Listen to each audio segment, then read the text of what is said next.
Hey there, y'all. This is Hades, and today we're discussing One Piece, chapter 1147, The Things We Find Scary. Yeah, yeah. Things just got bad to worse. Now I'm wondering how in the world are the Straw Hats going to turn it around, right? I am not sure whatsoever, but yeah, as we get in this cover page right here, we get Yamato, as, she's, eating food from Raizo, because Raizo's happy that she went and saved the people, and, we get, it looks like, uh, I'm gonna say Paige, right next to maybe I don't think it's Ulti, but someone's holding a who's mask. I don't. It was funny. I'm not gonna. I caught that and I got a good chuckle. And then Yamato, being a chill girl, just being happy and all that. That's nice to see. All right, now let's cut to the main meat and potatoes of this video, the whole chapter. All right. So yes, I was correct in the last review. I suspected that Saul told Robin and Chopper to stay hidden and wait till we could try to get something out of this dude, and then after that you guys go and save the children.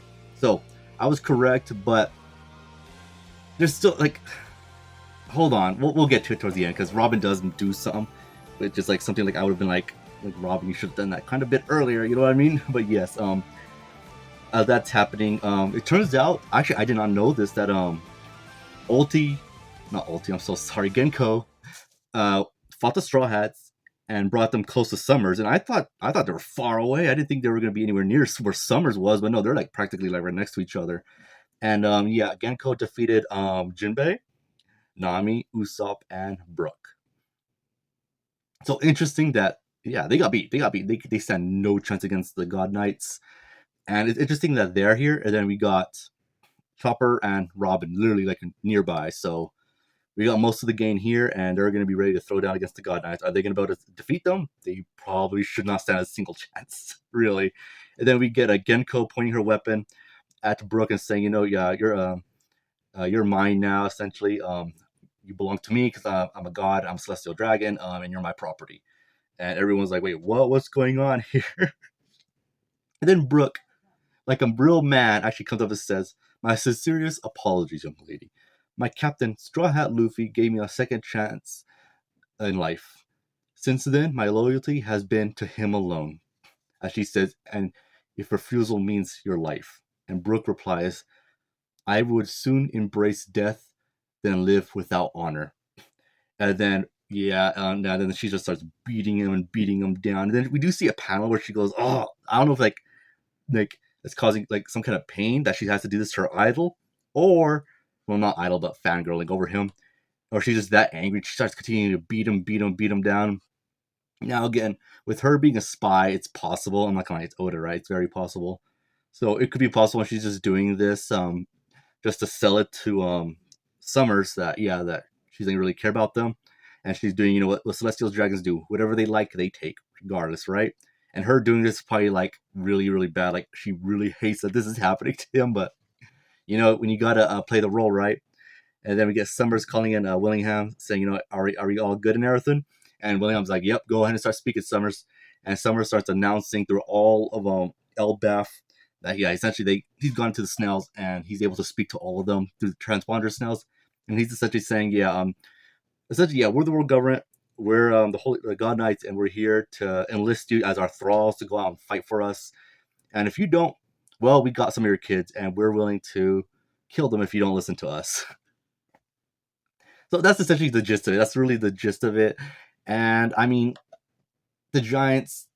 I mean, like, if the Straw Hats weren't here, the Giants obviously would be fighting for the world government. Like, they would be. Like, there's no other choice. Like, they would have. Like, they can't stand a chance. They wouldn't stand a chance.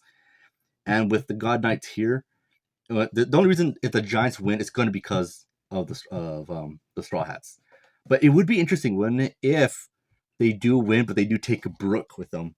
So the Straw Hats have to go to Marie Joie to go save Brook. I'm just saying that would be interesting. I don't think that's gonna happen, but that'd be pretty cool. I'm just saying. And then we got Chrome and some of the other kids, as we get to know some of the other kids here, which is okay. As they're scared because they can't move. They can't stop moving. They're continuing to march, and it's like, why can't we break out? Like, we're following this arrow and we can't leave. Like they don't understand why. And yeah, I'm assuming it's because of devil fruit from Genko that's leading them.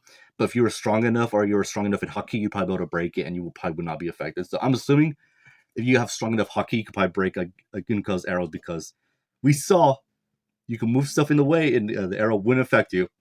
Rukinami. So I'm just saying there's probably a loophole, and if you're strong enough, you could probably break it. Because what ability in One Piece where if you have strong enough hockey where it wouldn't really affect you? I guess except for Vertigo and a Law, that was.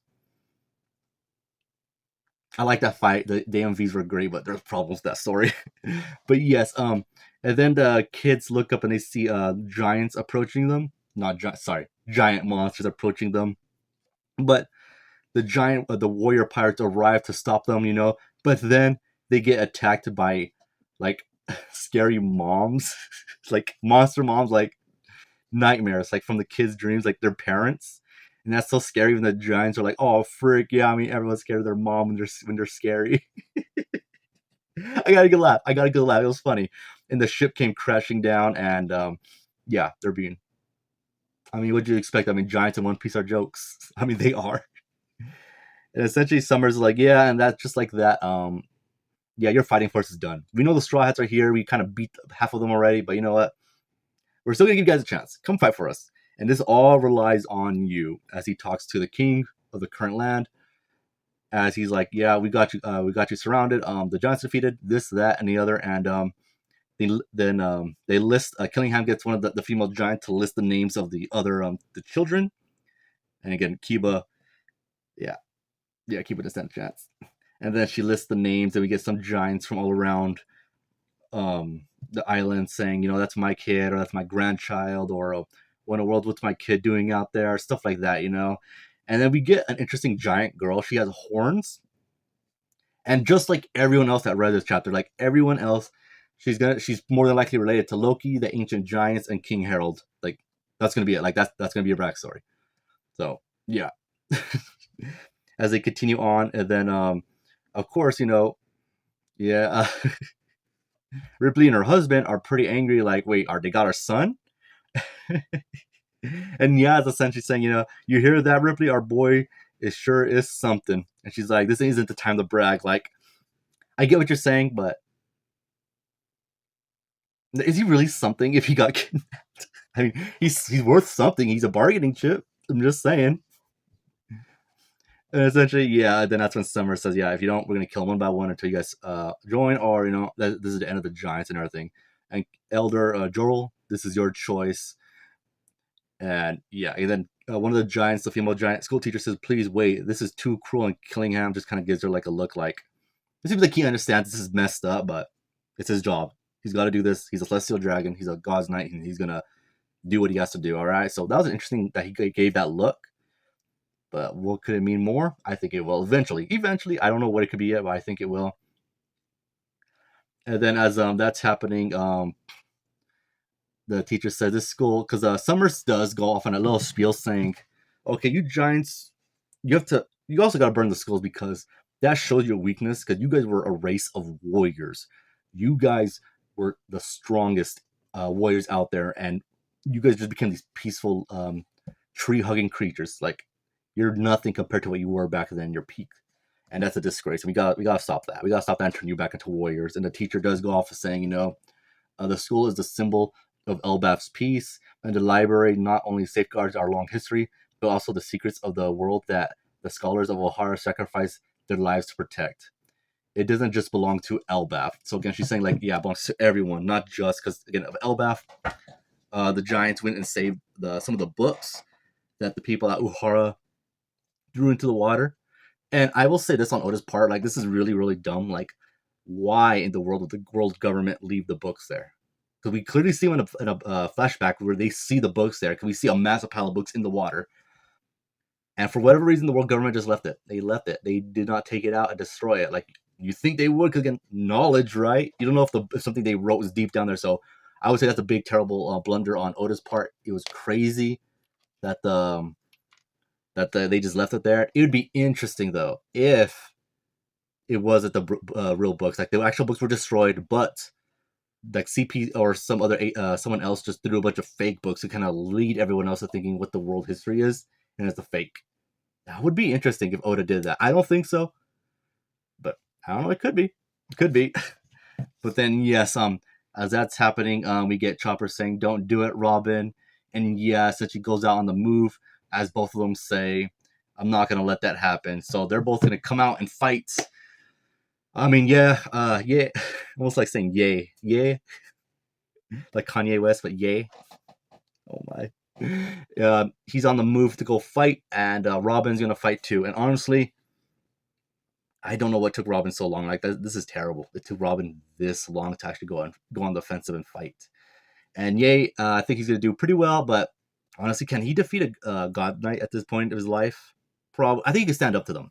But with two of them there, and Robin's gonna. There's no way she can stand a chance against Summers or Genko. Like there's no freaking way. I don't know what she's gonna be able to do against him, but she's gonna get taken out. Like there's no way she can stand a chance. Even with Chopper supporting, like there's no chance. Ye's probably the best shot they got until someone arrives, like Luffy, Zoro, or Sanji. Probably Sanji will get here first. Maybe, but we'll see, right? But overall, I did like this chapter. Again, my biggest problem was like I get them announcing their plan. It's like, okay, I get it. But the whole Robin thing, like barely coming out to fighting right now, I get they had a plan in the beginning. It makes sense. But Robin, I don't think she would let her friend come to near death. So I don't think she would ever let that happen again. She wouldn't do. No, I don't think. I know she wouldn't let that happen. So I gotta take a point away from that. But overall, I like this chapter. I would say the chapter is a solid 7 to 8 out of 10. I'd probably say 8 out of 10. I liked it. Aside from the Robin stuff, again, I like my favorite. I would say female pirate in One Piece. But overall, I think that I don't think Oda did her justice here. But we'll see in the next chapter, right? And I don't think unless she's smart, but she's not combat smart. You know what I mean? So, but we'll see how she handles Summers or Genko. I think she'd be a better fit against Genko. But against Summers, no, she's not doing well against Summers. Yay against Summers. I mean, he has an axe, right? I mean, there you go. But we'll see in the future, right? Anyway, that concludes my review. If you listened this far, I appreciate it, and I hope you guys have a great day. Take care.